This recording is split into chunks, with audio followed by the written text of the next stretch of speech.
Welcome everyone. Today we're going to talk about the Proface remote HMI software, but more specifically exporting and importing server lists. Well, to start off, let's say we have a Proface HMI connected to a PLC or one or more devices. We are connected via Ethernet to a wireless network or even the internet. If I have a tablet, smartphone, or other iOS or Android device, you can use remote HMI to remotely view and control one or more HMIs. In fact, these HMIs could be at different facilities throughout the world. Now, aimed primarily at mobile devices, we can create a server list, a list of all the HMIs we want to remotely view. In fact, this list can become huge. You can have up to 100 servers or HMIs compiled in the list. Okay, so I have this list of servers set up on my device. What happens if I buy a new mobile device? Or I want to share my list with somebody else? I don't think anybody wants to sit down and type in manually up to 100 server configurations into a new phone or tablet. But that's okay. We have a solution. We can export the server list as an XML file. We can take that file to our new device, import, and we're done. All the connection data goes into the XML file. So the only configuration data that does not is any of our saved passwords that we had in the remote HMI app.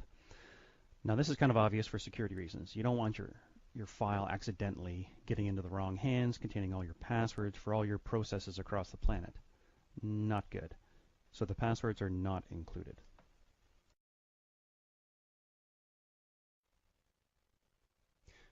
So here we are with my iPad showing on my desktop. I'm using the Apple AirPlay functionality to be able to bring this up and show it on the screen.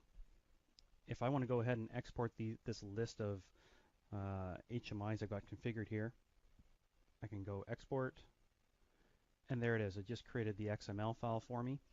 So now, the only problem with iPads is trying to get the file off of them. You can either download a program which can browse the files on the iPad, and then I've never found it very easy, but get that file off the iPad somehow. But the easiest way is to go to your iTunes. And in your iTunes software, when you plug your iPad in, I've got my iPad plugged in via USB into my computer here, and I go to iPad, then to Apps. If you scroll all the way down the bottom, you'll see Remote HMI, and there's that server info XML file that we've been referring to.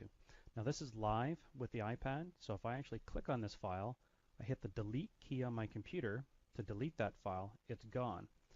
If I go back over to my iPad, and I do an export, you can see, okay, and I go back to my iTunes software, there it is, it's back up again. So it is in fact live. So when you delete things or add things here, it goes immediately on your iPad, assuming it's already plugged in, of course. So there's no need to hit the sync button down here. Now once I've got it in here, if I want to share it with somebody, I just merely use the Save To, choose a folder, select, and that's it. The file's been put in there. In fact, here's the folder over here, and there's the server file.